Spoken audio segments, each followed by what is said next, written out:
Hello, friends, and welcome to today's episode of Booked. I'm your host, Saffron Asteria, and I'm joined today by Richard Gads. How are you doing today? Hello, not too bad. It's a nice day here in Bristol, so for once. Yes, so I've heard. I am glad that you're finally getting some sunshine because I'm sure there must be some vitamin D deficiencies going on with all that rain. Oh yeah, I mean, just look at me. You're glowing. What are you talking about? This is lighting. I don't go outside. I might live in Texas, but I do not look at the sun or go to. Right, okay. It's too hot. Even on those, like, I don't know, 18, 20 degree days, I'm talking Celsius, it's still boiling hot. It's like the air is cool, but Yeah. the sun is like intensely bright and hot. It's weird. It's like it's got a little magnifying glass and it's attacking me, and I hate it. Oh, well, I've never been to Texas, and you're making it sound like I don't want to go there. Anyway, well, welcome to the show. I've already said that I'm sweaty. So Nice. it's going really well. I'm pleased with the direction we're going. So I first we first connected over your SSBA nomination last year. I believe it was through your nomination for that. And I, having a look at you looked at your website and all of your accolades. You've been nominated for a bunch of stuff. You've been a finalist for a bunch of stuff. You've been a winner for a bunch of stuff. How'd you do it? Completely by accident, I assure you. It's not. I mean, I don't even put myself in for these things. It's done through my publisher. And I just get an email at some point that says, you're on the shortlist, and I think, oh, okay, Nice. great. I didn't even know I'd gone in for that, but there you go. So that's not sponsored, but you. It appears to me that you've been writing for much of your life. yeah, I mean, I've been in the industry the 30 odd years since I left university.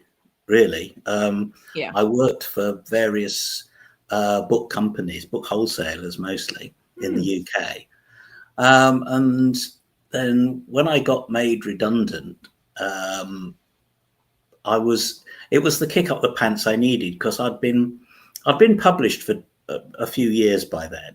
Yeah, and I thought, if I don't, make a go of this, if I don't try and do this full time now, I never will. And that was 25, 26 years ago. Wow. So I've been sort of limping along ever since. So what's that journey been like for you? Has it been a lot of self-starting? Have you gotten lucky with publishers? How's that worked? It's a combination of things, really. I think I know, because for about the first 20 years or so, I was writing children's books and educational books, which I'd sort of got sidetracked into, really, because plan A was always to write, the sort of stuff I'm writing now. But I was unpublished at the time, and people kept saying to me, write for a 10-year-old, write for 10-year-olds. You've got the mind of a 10-year-old. So, and lo and behold, I tried it, and I got accepted, and it sort of got me into 20 years of writing with children. In those days, we're talking about the mid 90s now. Publishers still took things off their slush piles. And I came off the slush pile at Walker Books in London. I remember going into an editorial meeting once. This would have been about 96. And we went through the edits for, I think it was my second or third book. And it was a Friday, and we came out of the editor's office as we'd finished. And everybody was gathering around, moving chairs, putting in a big circle with a big coffee table in the middle. And this coffee table was piled high with envelopes. And there was a giant cup of coffee, coffee jug. And my editor said to me, "Oh, well, look, you have to excuse me now. Can you see yourself out? Because we're starting our editorial meeting." And I said, "Oh, what's that?" And she said, "Well, that there is the slush pile. That's what we've got in a week." And we all sit around, everybody in the editorial department sits around, and we open up all of these envelopes and we have a read through, blah, blah, blah, and we divide them into no and, oh, possibly, and this is good. And we go through the whole pile, and none of us go home until everything's been looked at. Wow. And I just sort of went cold, because I thought, my God, I came off that pile, sort of 18 months ago, 2 years ago. Wow. And it really brought home to me, how lucky I'd been in getting in. I mean, in those days, there was self-publishing, but it was expensive, and it was vanity publishing, so the only way you could get published was to be accepted by a mainstream publisher. I switched markets completely to do what I do now in about 2020, because I had a manuscript which I've been trying to sell literally for years. It had gone through about 7 complete rewrites, something like that. That was the beginning of this book, The Workshop in Filthy Creation. Now, originally, it started peculiarly as a time travel story. Oh, really? It's got nothing to do with time travel now. Now it's a twist on Frankenstein. It's kind of a sort of semi-sequel-ish kind of thing to Frankenstein. But I was writing it because I've been writing in the educational market for so long. I wrote it initially for kids. Oh. And it just didn't work. And I gave this to my agent at the time, and she said, "This is awful. This will never sell." And anyway, I was writing this book and rewriting it. It didn't work, and it didn't work.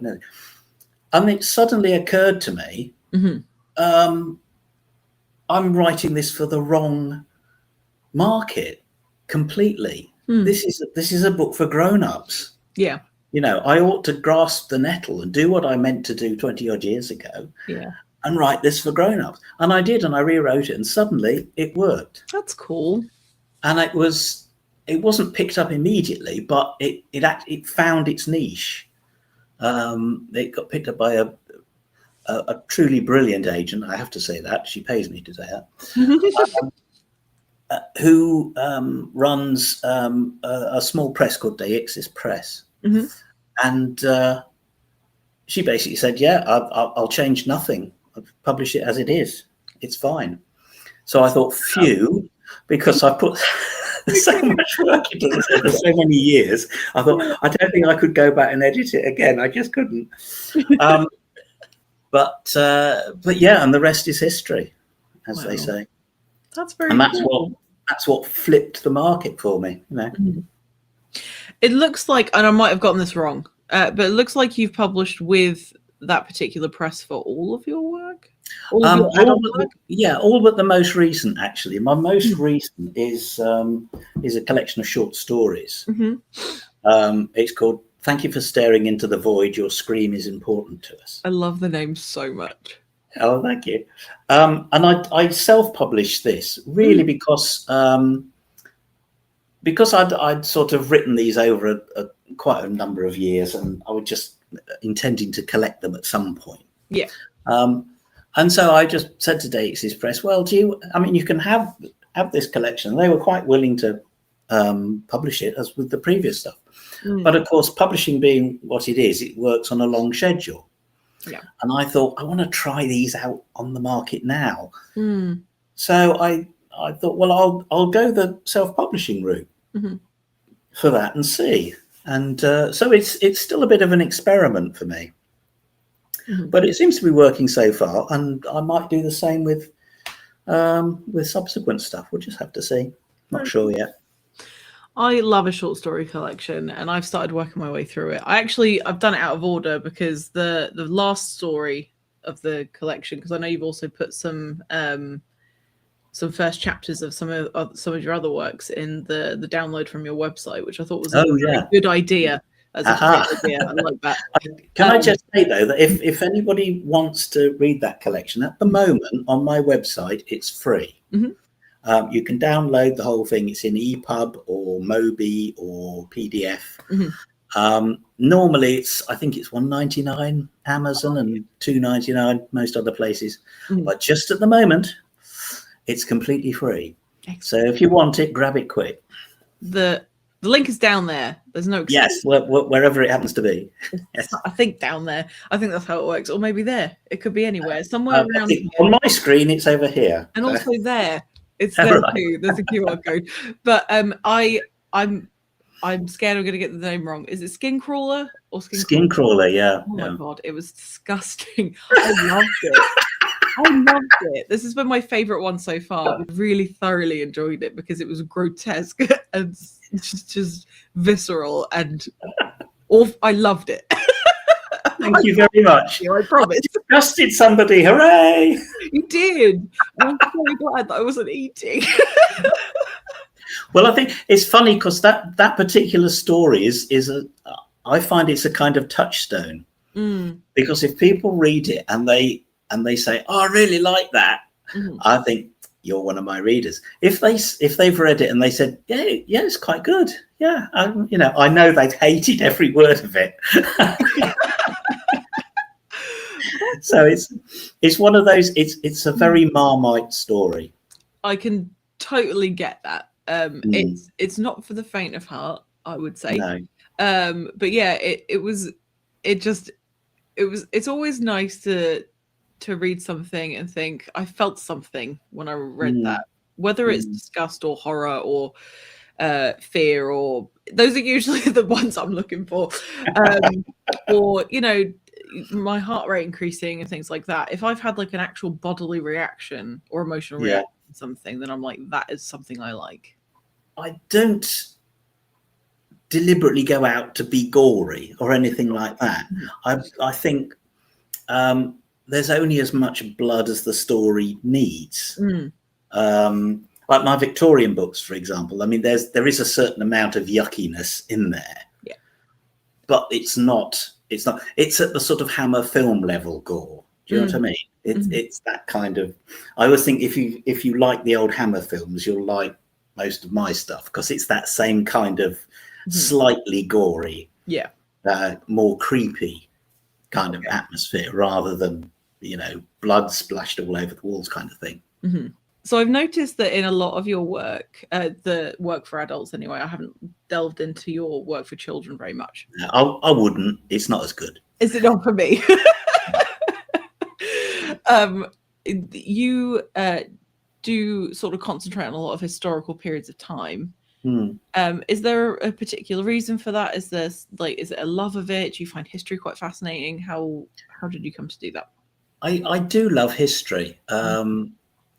And I think the first 2 or 3 ones, there in the illustration, you've got Workshop of Filthy Creation, Eater of Flies, and House of All Sorrows. They kind of demanded that sort of Victorian setting, partly because of what I was doing in the story. As I say, Workshop is a twist on Frankenstein, and Eater of Flies is a twist on Dracula, and House of All Sorrows is a twist on Jekyll and Hyde. So they needed that sort of thing, unless you were going to modernize them. Yeah. And to be honest, I'm not sure how I would modernize them. I mean, Eater of Flies, for example, I wanted to do a vampire story because I'd sort of got bored of vampires. We all know how to kill a vampire, and vampires have become a bit cuddly, a bit safe. Do you know what I mean? And I thought, well, I want to write a vampire story where the vampires are scary again. Oh, cool.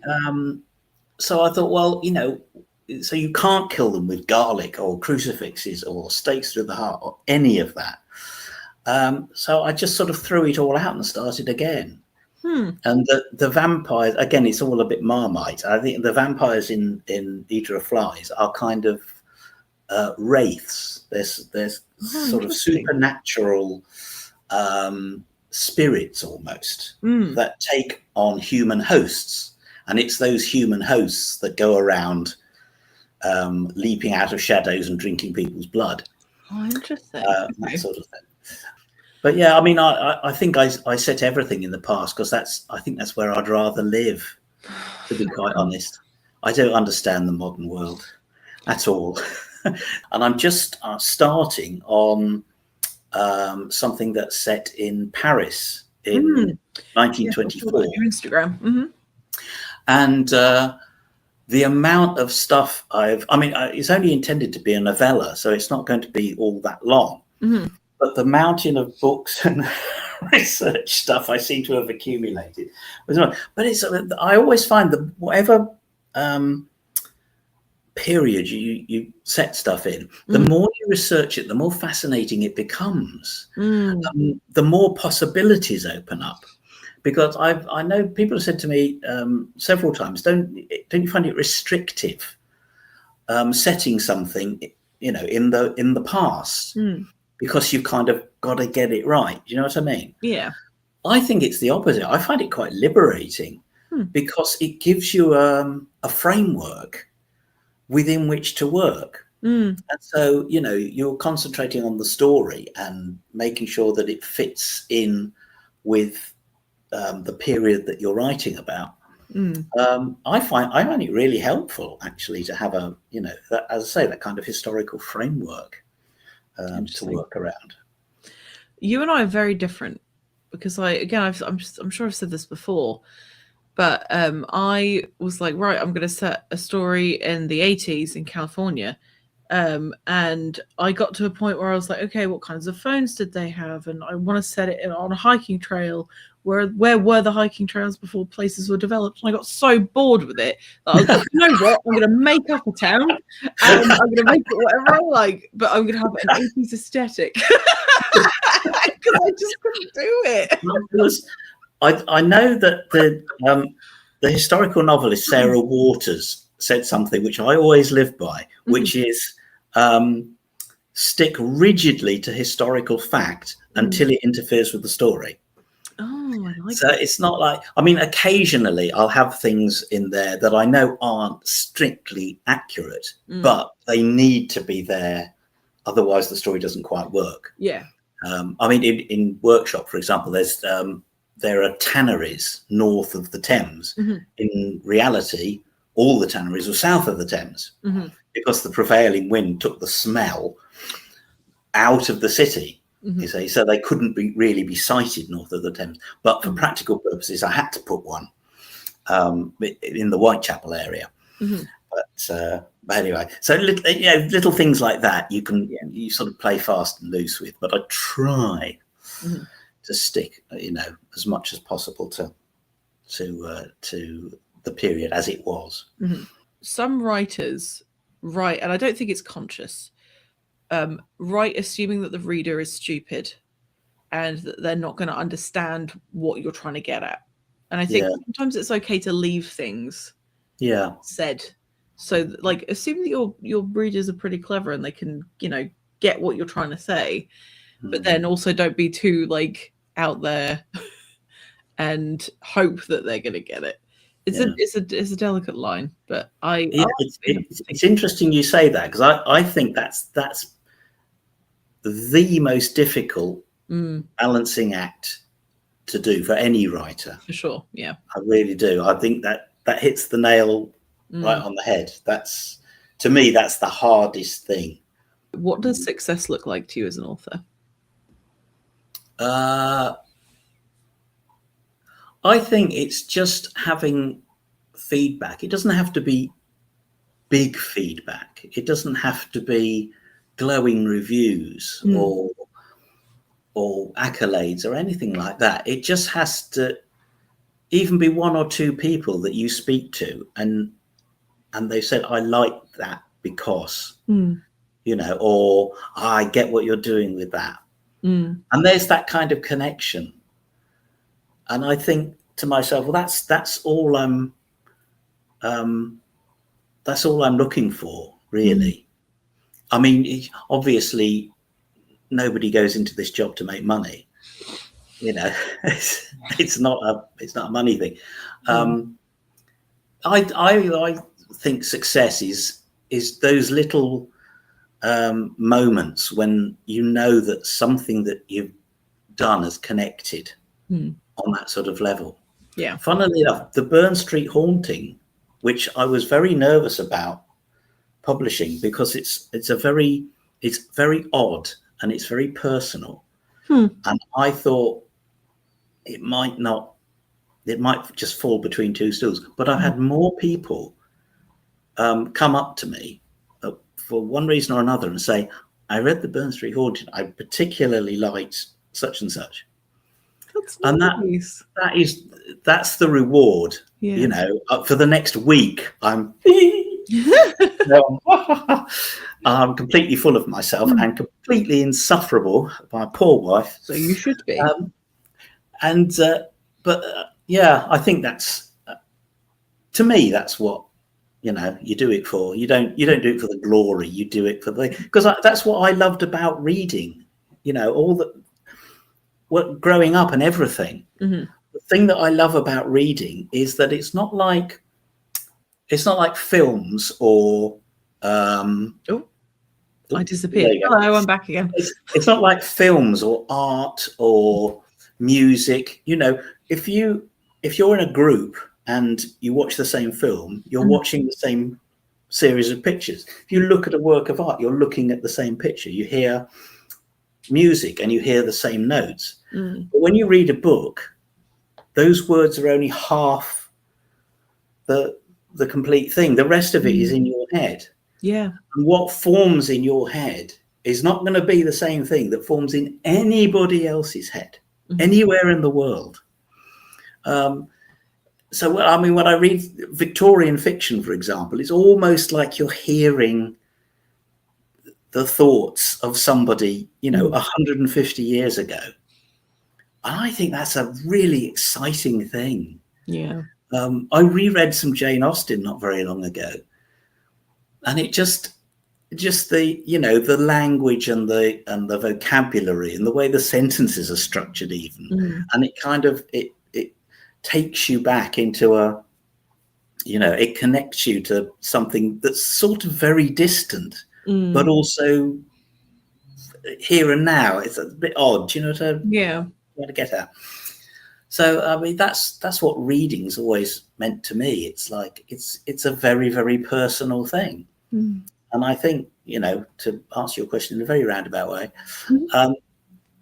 that's, to me, that means, if I can instill that in somebody else, then that's the best there is to me. Oh, that's nice. That was a nice answer. I like that. Sorry, oh, you've gone. No, you went away. Hello, are you back? Hello. Oh, there we are again. Hello. As ghosts in the system. Oh, yes. I probably put them there. That's okay. I forgive you. So thank you so much for being on the show today. I really appreciate your time. It's been really nice to get to know you and get to know your work a bit better. And for those of you who watch the live, thank you so much for being here. If you're watching the recording, thank you so much for being here as well. Yeah. If you want to look at Richard's work, there's a link down there and there's a link there. There's no excuse. They're there. Thank you very much. That was really interesting. I thoroughly enjoyed that. Interesting. I've heard that from my doctors as well. Oh yeah, well, that's not a word you want to hear from somebody medical, is it? No. Interesting. Thank you so much again, and I will see you on the other side. Goodbye, everybody. Thank you.